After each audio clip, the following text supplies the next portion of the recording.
Good evening, everyone.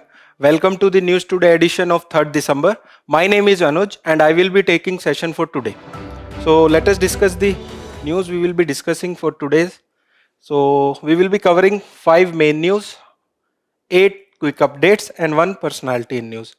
In main news, we will be covering about the parliamentary panel which has highlighted that there are systematic challenges with the working of IBC. In the second main news, we will be covering about the illegal immigrants as Supreme Court has ruled that illegal immigrants have no legal rights in India. In third main news, again we will be covering a parliamentary panel report which has highlighted adverse impact of rising medicine prices. In the fourth main news, we will be covering a report which has been published by FAO. The name of the report is The State of the World Land and Water Resources for Food and Agriculture 2025. In the last main news, we will be covering about the bioremediation as it provides a sustainable approach to environmental restoration. Then we will be quickly covering 8 quick updates, then 1 personality in news. Personality in news for today is Swargadeo, Chaolung, Sukapha. So this is a brief about today's session. Let us start with the first news. So what is the first news? The first news is that the parliamentary panel has highlighted the systematic challenges with the IBC. In this news, we will be briefly covering about IBC. What are the challenges which have been highlighted by the parliamentary panel and their resolution. Briefly, we will be also covering about the success of IBC till now. And it is related to GS paper 3, which talks about changes in industrial policy and their effect on industrial growth. As you might be aware that paper 3 is very dynamic in mains examination. So you have to be very thorough with the data and the example to write your answers in a very specific way that can enhance your marks in paper 3. So let us begin with the discussion of this news. We have briefly discussed the context. Now let us understand completely about the context. So Standing Committee on Finance in its 28th report has expressed concerns over the low recovery rate. We will be again discussing about the low recovery rate, but for now it is around 32%. The recovery rate is 32% in the IBC. So they have highlighted it and they have also talked about other issues which are there in the implementation of IBC 2016. Before moving further, let us briefly understand about IBC, which stands for Insolvency and Bankruptcy Code 2016. It was there or it came into effect by a committee which was known as T.K. Viswanathan Committee. So such types of facts are important for your prelims examination. And also read about what is the basic difference between insolvency and bankruptcy. It will make things clearer for you. Okay, and when we start insolvency, there is a defined procedure which has been established by this code. And why it was brought in? It was brought in because there was rising issue of non-performing asset in the Indian economy.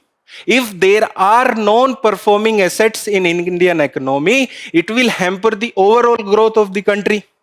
Also, it was brought in to ease of doing business. Okay. And it established NCLT,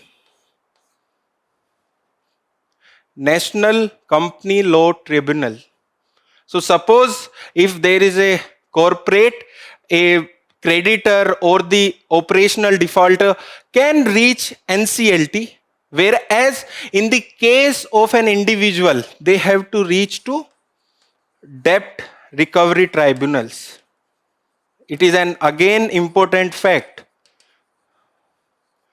NCLT, and debt recovery tribunals. NCLT are there for companies and corporate. Debt recovery tribunals are there for individuals. So that is a basic fact. Then they appoint insolvency professionals. Then they demand how this company can be revived, or if it cannot be revived, then it has to be liquidated. So there are two solutions under IBC. First, they try for revision. That means that company can be again brought back to life, or then if it cannot happen, then they liquidate it. That is the basic of IBC. Okay, and if someone has issue with the NCLT, if someone has issue with the NCLT process or orders, they can go to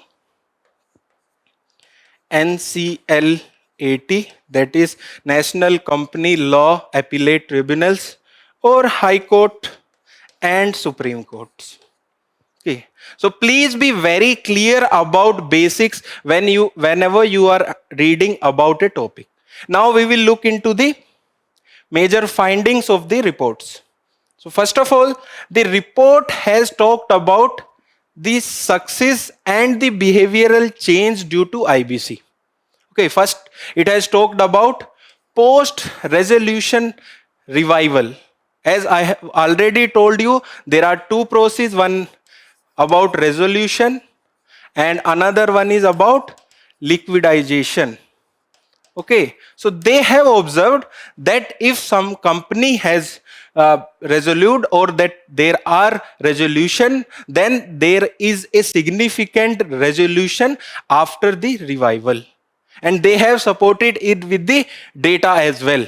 For example, they have said that the average sale increased about 76% in the following 3 years after the revival. Okay, and they have also said that the total asset of that company grow by around 50%. Please note down that the data is very important for your paper 3. Such type of fact won't be there in your prelims examination. But if you are writing your mains answer, then you have to support your points with the data and the examples. You can directly quote this data which has been given by the Standing Committee on Finance. Okay. Second, they have said that there is improved credit culture. That means the overdue time for the credit has been reduced from around 350 days to 90 days. That's an important advancement. Lastly, they have said that there has been increase in debt settlement outside the code. And why it has been there? Because this code has produced a deterrence effect. That's why the defaulters try to solve their debt. And there are debt settlement even outside the code. So these are the some successes which has been talked in the report. Now let us look into the challenges which are given in the report. First, they have talked about time overrun. Okay, in IBC, it is mandated that the whole process should be completed in 330 days. But they have observed that the time for completion of process is going to 750 days, which is more than the double which was mandated in the code. Secondly, they have talked about low realization and excessive haircut. When we were discussing the context, we have talked about the low realization. It was about 32%. And what is the meaning of haircut? It is not simply haircut, but it is the amount foregone by the banks or the creditors to come to a solution. Suppose a bank has given a loan to a company around 100 rupees. Now that company is saying that I can't repay this loan. So they will forego some amount so that that company can pay the debt. But the report has highlighted that the banks are giving a massive haircut. For example, in some cases, around 95% of debt was foregone by the banks. That is another issue, excessive haircuts. Haircuts as a term is also important for your prelims examination. Okay. Lastly, they have talked about jurisdictional conflict, and where jurisdictional conflicts are happening. One, between the IBC and the Prevention of Money Laundering Act, that is delaying the complete process. Okay, so this was about the challenges given in the report. Now they have provided some recommendations as well. We will look into the recommendations. So first recommendation, they have said that there is need to increase the institutional capacity. For that, there should be more benches of NCLT. Okay, this is very important, NCLT. Okay, there should be more benches for NCLTs, and also the notification for educating authority rules should be very clear. Okay, that is the first recommendation given by the report. Secondly, the report has talked about process streamlining. In this, the report has talked about two things. One, integrated technology platform that will act as a central platform which will provide the information required in the transparent way. Secondly, the report talks about an upfront threshold deposit so that the frivolous request should not be there. Okay, these are the two recommendations given under this process streamlination. Thirdly, the report talks about enhancing value realization. Okay, that means sometimes when the companies are coming to the IBC code, IBC, the assets value is decreasing a lot. That means they are coming when the asset value is under a lot of stress. So they are saying this value realization should be higher. For that, there should be more competitive bidding, as well as there should be more transparency in the complete process. So this was all about the first news. We will look into the PYQ related to this news. First of all, there is no direct PYQ related to this news, but whenever you are writing answers regarding NPAs, ease of doing business in India, you can write about IBC code. Or there can be a directly question in the mains examination. What are the successes of the IBC? What are the challenges in front of IBC? What are the key recommendation, or how it can be further improved?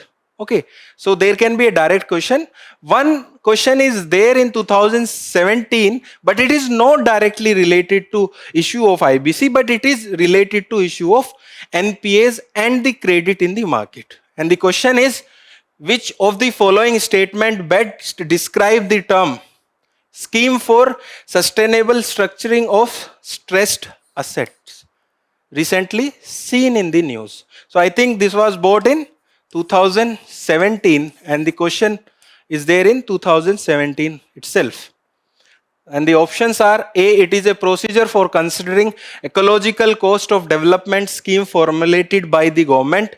Option B, it is a scheme of RBI for reworking the financial structure of big corporate entities facing genuine difficulties. I hope you might have guessed the answer, and answer is B for this one. So this was all about the first news. Let us move to the second news for today. So second news is related to illegal migrants, and the context is that the Supreme Court has ruled that illegal migrants have no legal rights in India. This has been said in the context of Rohingyas. Okay, we will learn about it in the later strides, and it is related to GS paper 2, which talks about important aspect of governance. It is also related to internal security. Okay, when we will be solving the PYQ, we will be looking into the factors how internal security is disturbed by illegal migrants. Okay, so now let us move to the discussion of this news. As we have already discussed about the context in brief, the complete context is that the while hearing a habeas corpus petition, and what this writ petition is there for, it is there for illegal detentions, and those detainees should be brought before the court. In this, while hearing this petition, court has observed that the benefit and amenities should be concentrated on citizen and not on the illegal migrants. Okay, whenever you are reading such news, try to learn more about the context, because then it will become like a story for you and you can remember it for a long time. The complete issue here was that the petitioner was asking for the Rohingyas which were held by the Delhi police and want to know about their whereabouts. These observations are for overall illegal migrants. So now we will move to the basics observation by the Supreme Court. First of all, Supreme Court has said that there is no legal status of Rohingyas as refugees. Okay, that is the first observation of the Supreme Court. Court has challenged that the classification of Rohingyas are not there as refugees. Okay, so we will be learning about the recognition of refugees in the next slide. Secondly, the Supreme Court has said there is no obligation for illegal entrants. What it means, that Supreme Court has said that when a person enters India illegally, so there he is or she is breaking the laws. Then he or she cannot expect that the laws will be applied when he or she will be living in India. That does not mean that humanitarian law won't apply, but laws such as Article 19(1), that means right to settle and reside, that won't apply to the illegal migrants. Okay, that is not applicable for non-citizen. That is applicable only for the citizens. When you are discussing such news, there should also be a question such as what is legal versus what is moral. Okay, UPSC has asked question on such issues, like suppose some law is legal, but is it moral? The another example for this is marital rapes. Whenever you are reading news, please broaden your thinking and think in a more holistic perspective. Okay. Lastly, Supreme Court has said that India already have national priorities and securities. That means Supreme Court has said that we are already having a lot of poor people, and on the national resources, the right for those citizens is higher. Okay, so their rights should be matched first rather than the illegal migrants. And there are security concerns as well. And Supreme Court has pointed out especially security concern in the northeastern region of India. Okay, so these were the observation of Supreme Court in this case. Now let us move to the next slide. And we will know about the legal provision related to refugees. First of all, let us understand about international laws. There is a convention regarding the refugees, that is 1951 Refugees Convention. Okay, and it defines refugees. India has not signed this convention nor a protocol related to this. And the reason for India for not signing this convention is that it is Eurocentric. That means it does not consider the situation of third world countries. This convention or this protocol was majorly there for the European or the developed countries. That was one of the reasons that India has not signed this convention or the protocol related to this convention. That is an important fact. Secondly, India accepts the principle of non-refoulement as a norm. Okay, what is the meaning of non-refoulement? That means we won't send back the refugees in a country where there are chances of persecution. Okay, we have many examples. According to the numbers given by the United Nations High Commission for Refugees, we have refugees from Sri Lanka, which are highest. Okay, then we have refugees from Tibet as well. Those are second highest. Okay, we follow this principle, the principle of non-refoulement. Now we will look into the domestic laws related to the illegal migrants. Okay, so basically these are governed by the Foreigner Act of 1946 and Citizenship Act of 1955. In Citizenship Act, illegal migrants are of two types.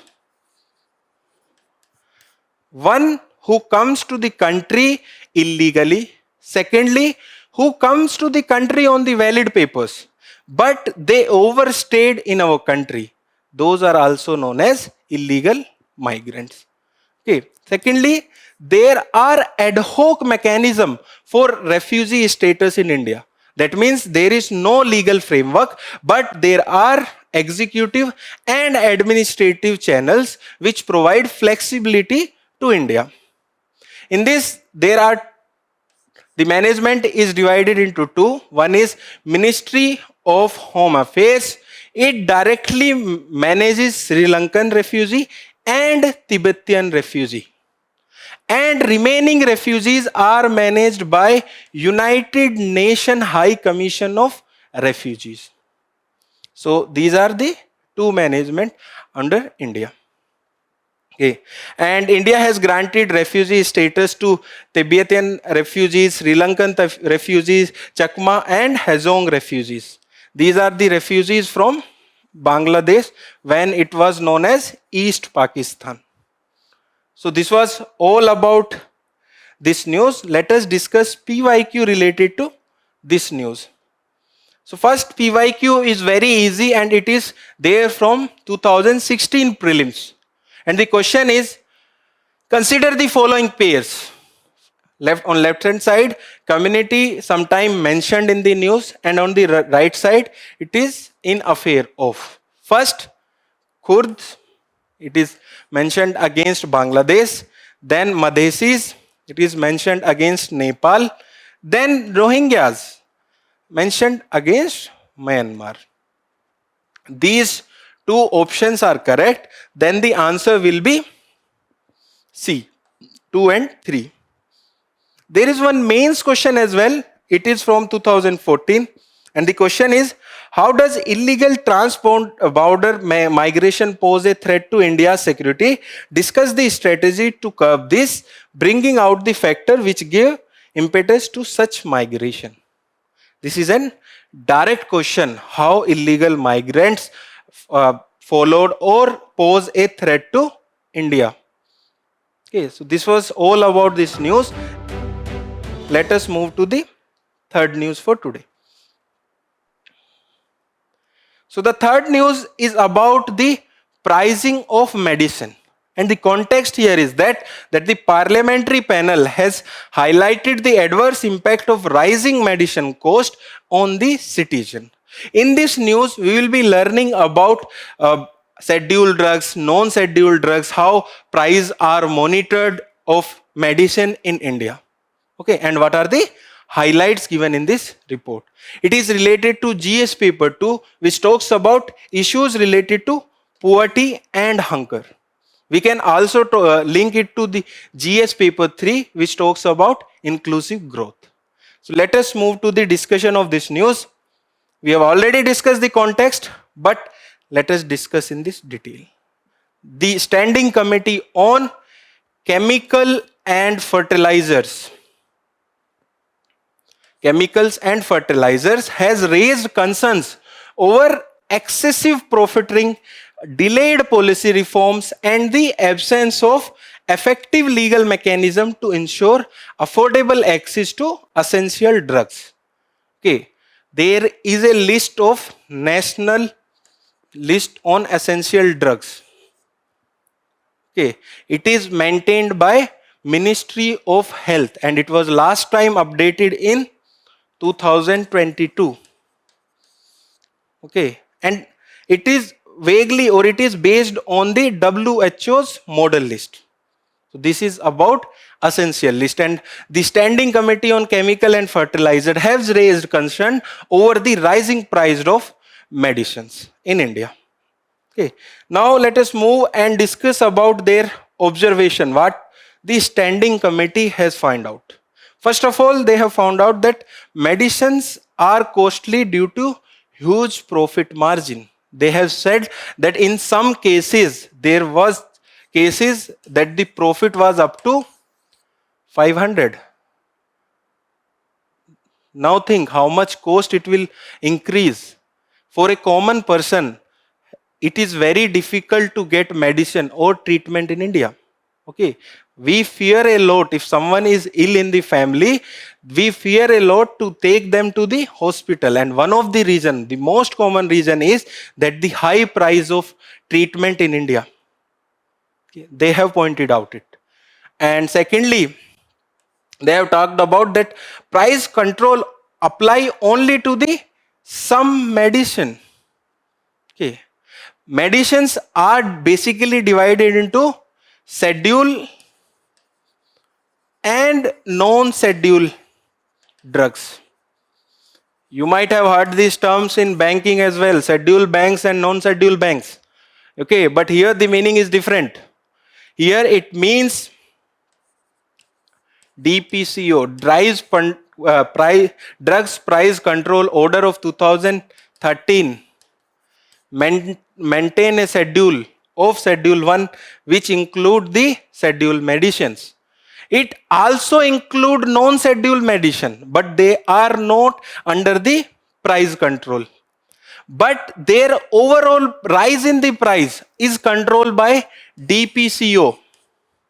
That does not mean that non-scheduled medicines are not price control, but their price control is limited to rise in the price control. And for scheduled drugs, the price control is on the overall method. So this they have pointed out, and they have said that only medicine listed as essential under the national list of essential medicines are price control. They also include the scheduled medicines. And they have said that other medicines such as non-scheduled drugs are not effectively price control. They have also observed that there is weak transparency in pricing. Okay, one retailer to another retailer, they are changing their profit margin. That's why there is a lack of transparency in pricing. Lastly, they have talked about trade margin rationalization. Okay, what is the meaning of this trade margin rationalization? Okay, when there is a supply chain for medicine from the manufacturer to the customer, there are a lot of parties involved, and basically wholesaler and retailers are also involved. So under this trade margin rationalization, the trade margin or the profit margin for the wholesaler as the retailers is defined. Okay, so that's why it leads to better and cost effectiveness of the prices. They have said that this method was very successful in the case of cancers, but we have not formed a trade margin rationalization policy for the other drugs. That are the observation under this report. Now we will look into the key recommendation regarding these things. First of all, they have talked about the trade margin rationalization. We have already talked about trade margin rationalization. So they have said that make trade margin rationalization a legal and permanent tool. In the last slide, we have talked that in the case of cancer, this policy was very effective. So they are saying that it should be a legal and a permanent tool to control the price of medicine. Secondly, they have talked about control non-scheduled drugs prices. As non-scheduled drugs also includes the generic medicine, they are saying that the focus should not only there on the scheduled drugs. It should also be there on the non-scheduled drugs prices. That's why the overall medicine cost can come down.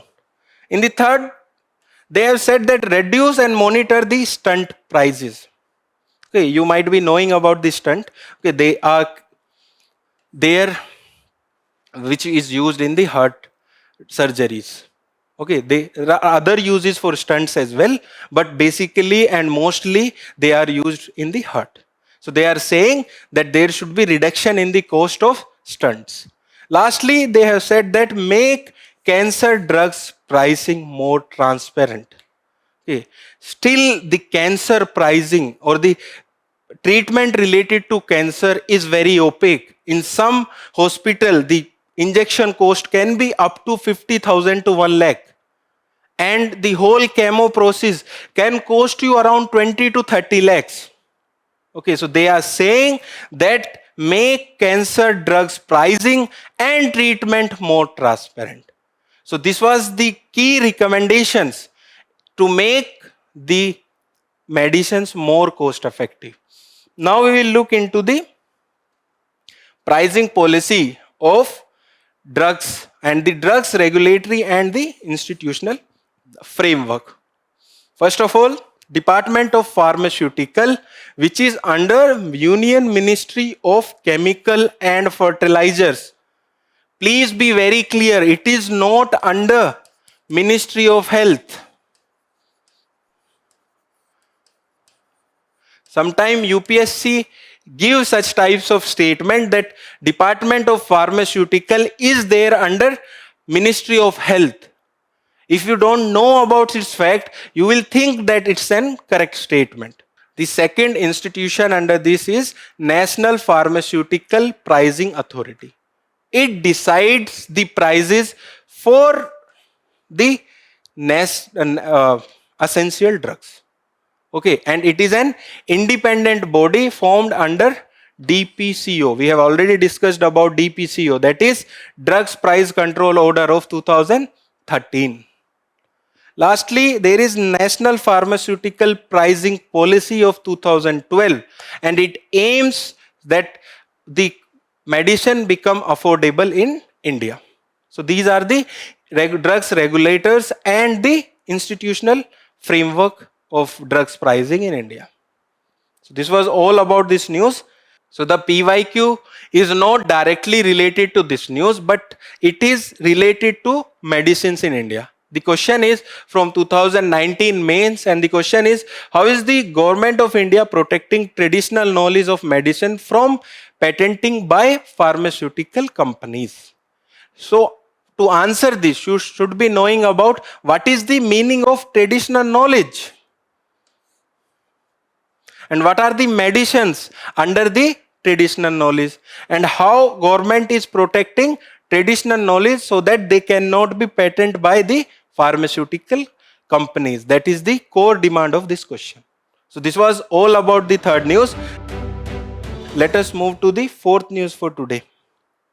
So the fourth news for today is about the FAO report, and the name of the report is the state of the world's lands and water resources for food and agriculture. So basically it talked about sustainable agriculture, and it is related to GS paper 3, which talks about agriculture, and you can also say that it is related to sustainable development of paper 3. We have discussed the context. Let us move to the news. Okay, so this report is published every 2 years by FAO, and it focuses on hidden and untapped potential of land, soil, and water resources. So this was basic about this report. Suppose there is a question in the prelims examination about this report, then such type of information will be important as it is published by FAO. It is published every 2 years, and its basic aim is to focus on hidden and untapped potential of land, soil, and water resources. Now coming to the key highlight of this report. Before understanding the key highlight, let us understand how the production can be increased from the agriculture. First of all, you can increase the productivity. Productivity in the agriculture. Secondly, you can increase the land so that the farmers have the larger land to get agriculture produce. So this report has particularly said that the land cannot be further expanded for the agriculture. That is the basic highlight of this report, that we have reached to a point that there is no further enlargement of the agriculture land. Okay. So this was the first key highlight. And we have also talked and we have discussed how the production from the agriculture can be increased. Now let us discuss the key highlights. First, it has talked about the key challenges. It has said that by 2050, by increase in global population, the requirement of the food will increase by 50%. By when we will compare it to the data of 2012. As agriculture is dependent on water, and there will be 25% more requirement of fresh water. So that is the core challenge which is highlighted by the report. And the report has said that the over 60% of human induced land degradation is because of agriculture. What is the meaning of land degradation? Basically, land degradation means that the productivity and usage of land is decreased. It can be ridden or it can be led by the humans as well as by the nature. So 60% of human induced land degradation occurs due to agriculture. Even nature lead to the land degradation such as droughts or soil erosion. Okay, such factor also lead to land degradation. Secondly, the report has said that the agriculture account for more than 70% of global freshwater withdrawal. And this is not given in the report, which I will be saying now. But in case of India, more than 80% of fresh water is used in agriculture. And when we talk about the groundwater, the point is that we use around 87% of groundwater for agriculture. Okay. Lastly, they have said that the intensive agriculture practices. There are two types of agriculture based on the farm size. One is intensive, another one is extensive. So intensive farming is basically the farming which is there in India, that is done on the small land size. So they are saying that intensive agriculture practices are leading to unsustainable use of chemicals increasingly. Okay, so these are the key highlights given in the report. Now let us move to the next slide. So in the same report, they have talked about the potential for sustainable agriculture production. How we can produce agriculture products sustainably. Firstly, they have talked about increased land productivity. As we have already talked that it is given in the report that there are no chances or there is no viability to increase the land for the agriculture. The other option is to increase the land productivity, and it can be increased by reducing the yield gap and selecting the resilient crops, that is climate resilient crops. Secondly, it talks about increasing the productivity of rain-fed agriculture. What is rain-fed agriculture? Basically, the agriculture which is dependent on rain for its irrigation is known as rain-fed agriculture. And they are saying that it's need to be scaled up. And how it can be scaled up? By conservation agriculture and drought resilient practices. And they have given an example from India. That is, in Gorakhpur, the management of effective microorganism has effectively increased the productivity in that area. Okay, they have also talked about other method. They have also talked about integrated system in agriculture. And they have given the example of agroforestry as well as rice fish farming. Okay, if you know about rice production, you might be knowing that there is requirement of water up to a certain level. So they are saying that in that water there can be fishing. Okay, if you are following newspaper more comprehensively, you might be knowing that in Pradhan Mantri Fasal Bima Yojana, they have included floods of rice as a calamity. Okay, so that is related to another news, but they have talked about integrated system in agriculture. Lastly, they have talked about institutional capacity development through various programs such as extension approaches, including the training program like Farmer Field Schools. It is a program of FAO, and in this program, they provide the training to the farmers in the crops or in the field so that the productivity can increase. And they have given the example of the Andhra Pradesh that this approach has supported the community managed natural farming initiative. Okay, so this was all about this news. Let us discuss a PYQ related to this news. So PYQ is there from 2022, and the question is, what is integrated farming system and how it is helpful to the small and marginal farmers in India? So basically, you should know about integrated farming system. We have discussed that in the news and how it will benefit the small and marginal farmers in India. Okay, so this was all about the fourth news for today. Let us move to the fifth news.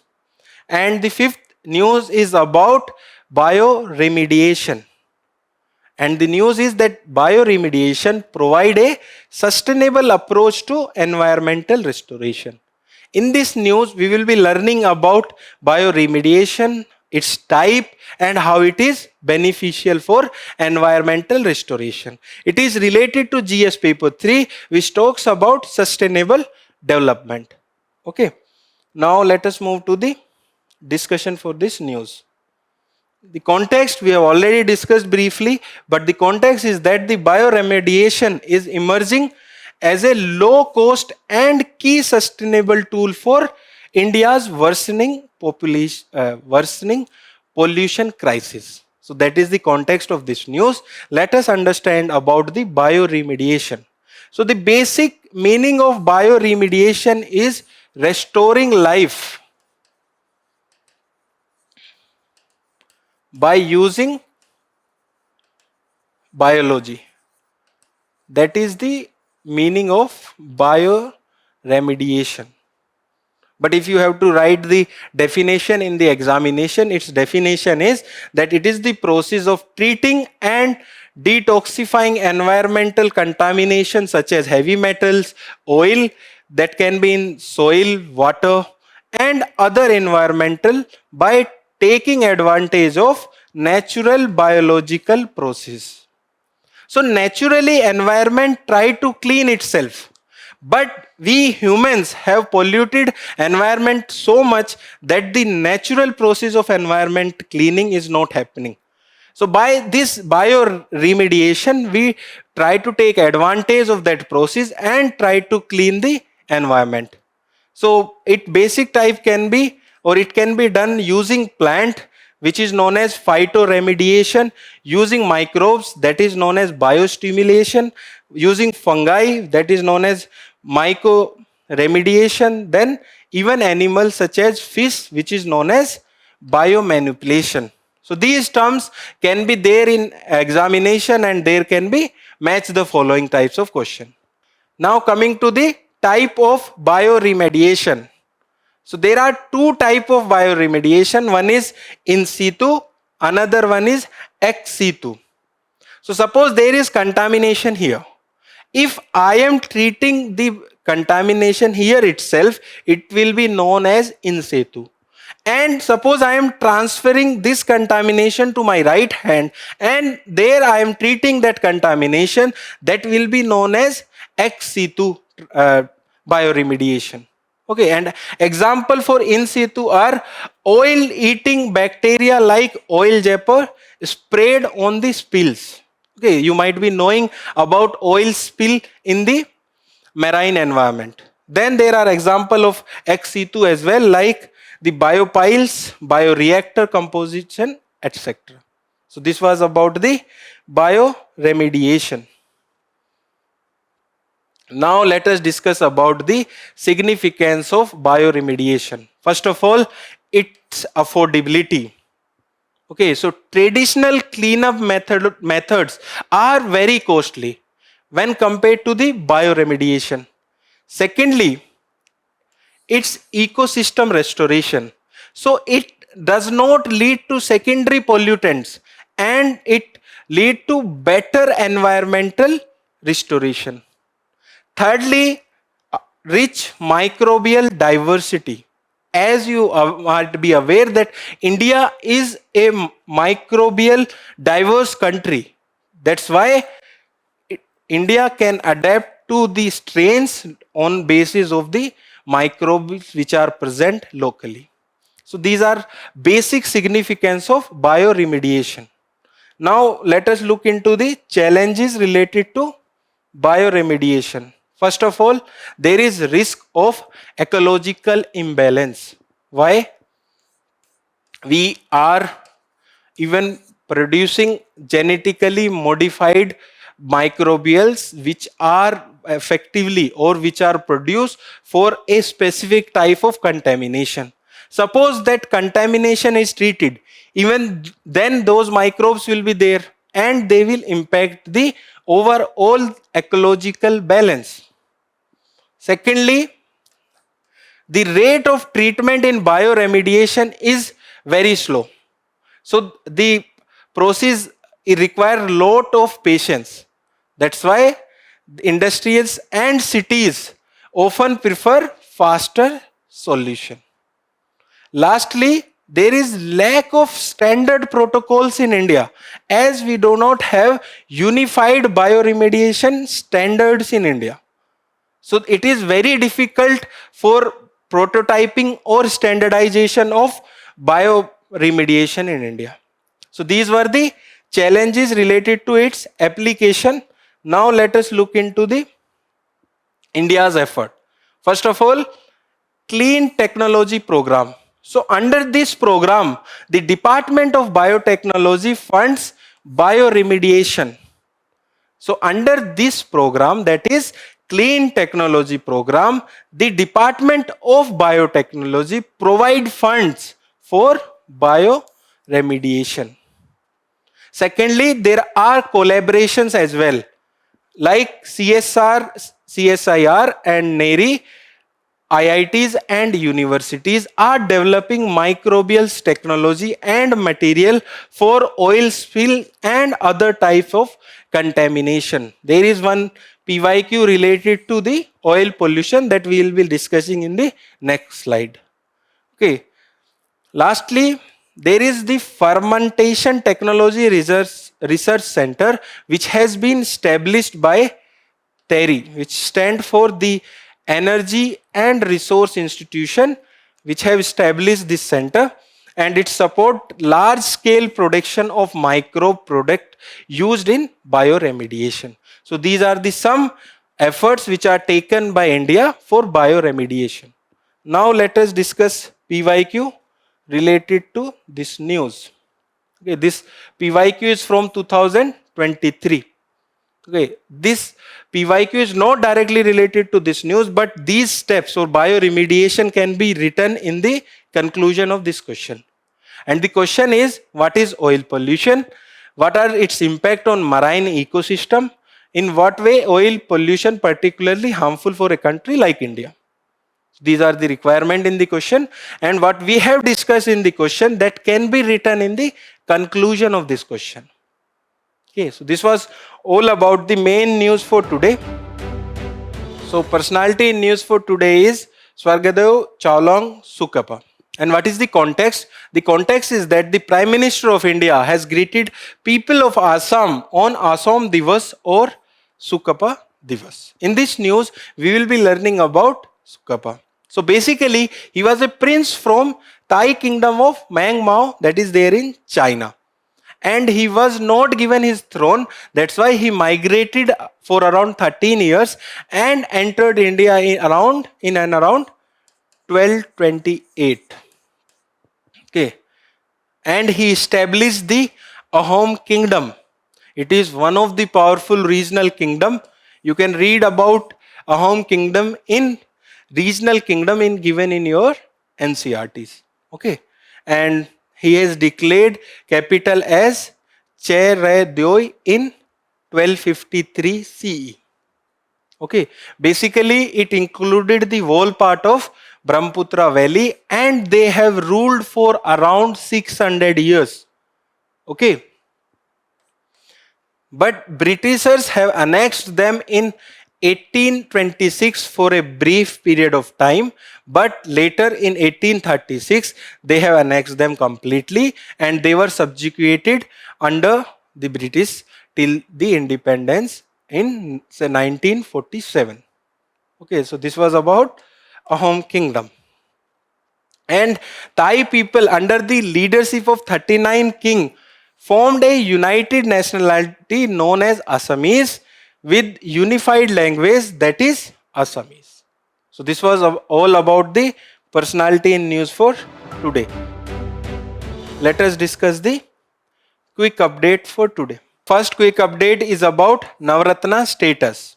And what is the context for this news? The context is that the Numaligarh Refinery Limited, which is there in Assam, has been accorded with the Navratna status. When you read about Navratna status, don't think that there are only 9 CPSCs which are granted the Navratna. There are around 27 CPECs. Okay, 27 or it might be 28, but basically 9 Navratnas are not there, which can be a misnomer by the name of the Navratnas.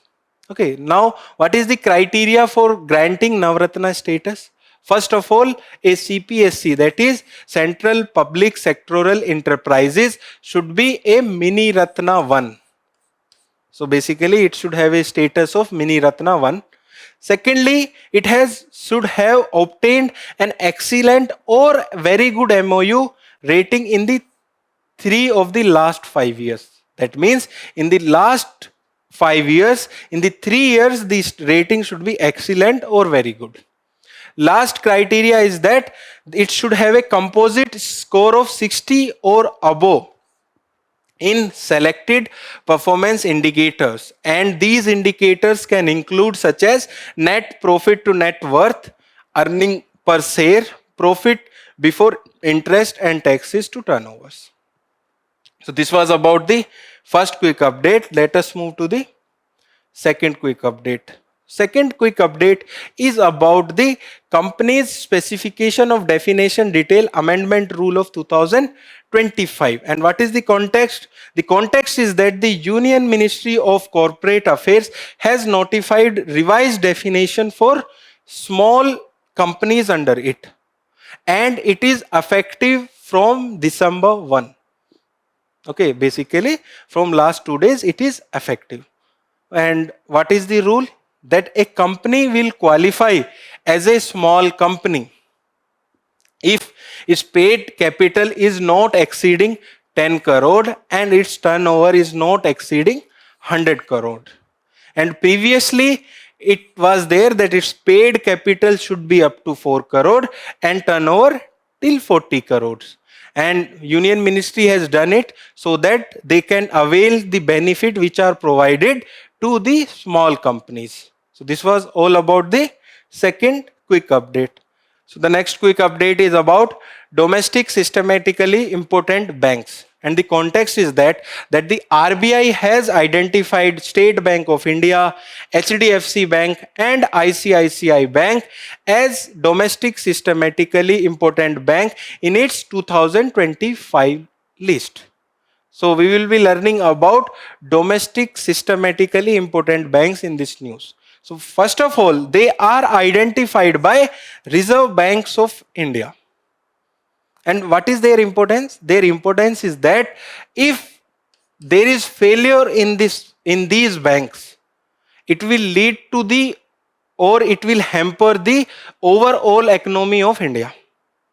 And they are considered too big to fail. That is the basic about these domestic systematically important banks. Lastly, they should maintain an additional common equity tier 1.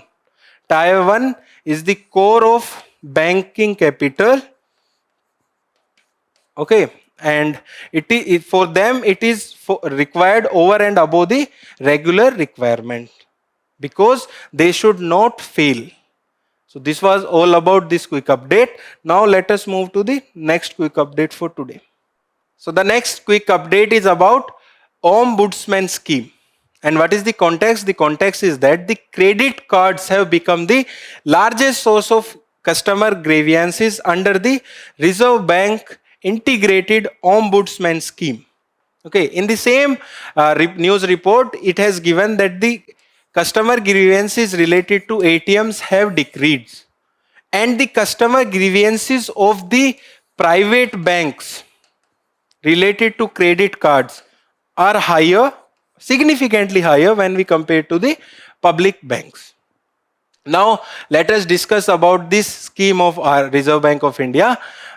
So basically its objective was to provide a speedy and a cost-effective alternative dispute resolution mechanism for customer of regulated entities, and it include all commercial bank, regional rural banks as well as NBFCs and credit information companies.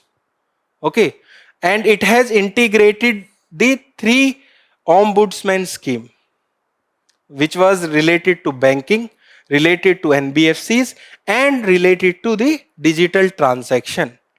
So basically it adopted the aim of one nation, one ombudsman approach. Okay, so this was all about this news. The next quick update is about Biological Weapon Convention. And the context for this news is that India has called for strengthened biosecurity at the 50th anniversary of Biological Weapon Convention. In this news, we will be covering about the Biological Weapon Convention. First of all, let us discuss about its objective. Okay, its objective is that it effectively prohibits the development, production, acquisition, transfer, stockpiling, and use of biological and toxic weapons. Basically, what are biological weapons? So, biological weapons are the weapons such as microbes or toxin which are transmitted so that they can increase the risk of contagious diseases. Okay, so it can basically harm in the situation of war. It can also affect the food security. It can also be targeted against a individuals. Okay, and it was the first multilateral disarmament treaty banning the entire category of weapon of mass destruction. This is an extreme statement. What it does say? It says that it was the first multilateral disarmament treaty banning the entire category of weapons of mass destruction. And how many members are there in this? There are around 187 state parties, including India. And it is a legally binding treaty, which is administered by United Nations Office for Disarmament Affairs. Okay, so this was all about this news. Let us move to the next quick update. So the next quick update is about Hornbill.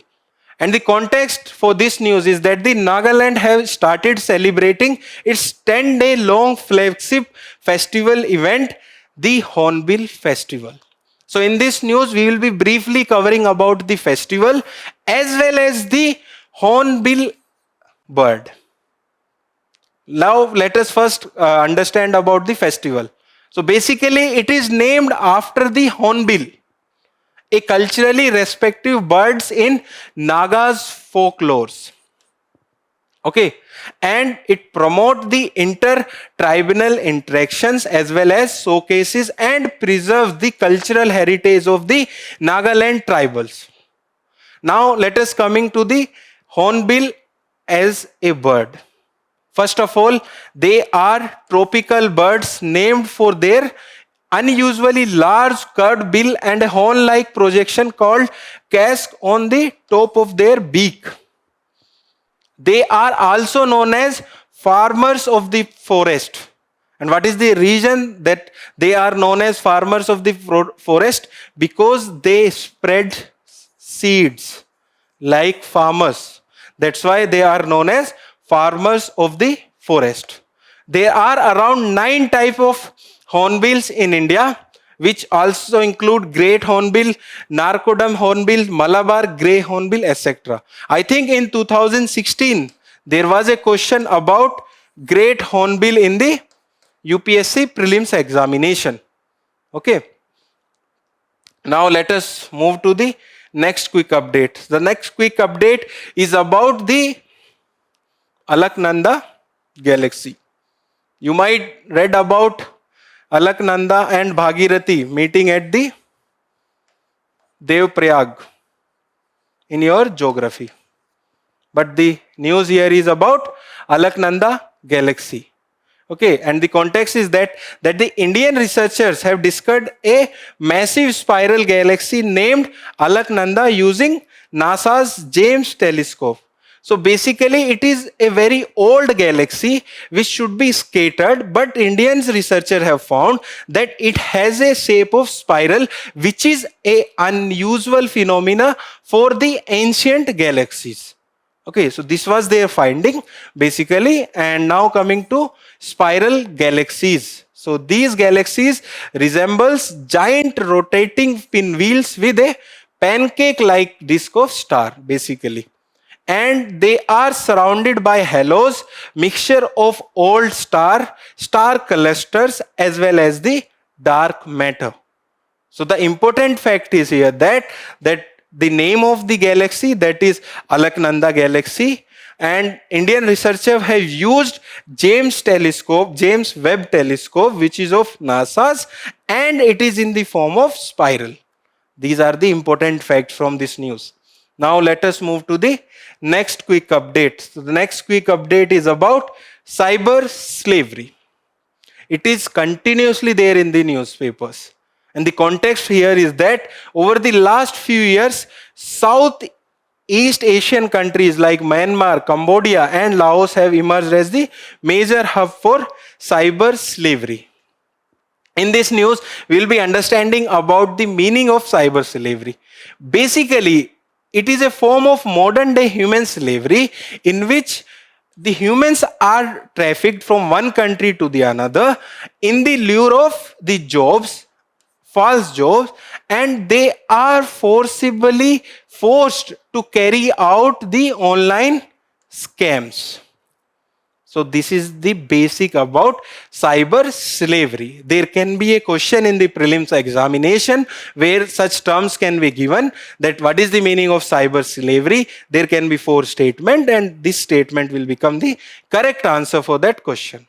And now coming to the procedure or the working of this cyber slavery. First of all, there is a deception that victims are promised jobs in other country. Then their document are confiscated so that they cannot travel back. Then they are forced to commit the online criminal works. Lastly, they are physically and psychologically abused to carry out this work. So this was all about the quick updates for today. which ends our discussion for today.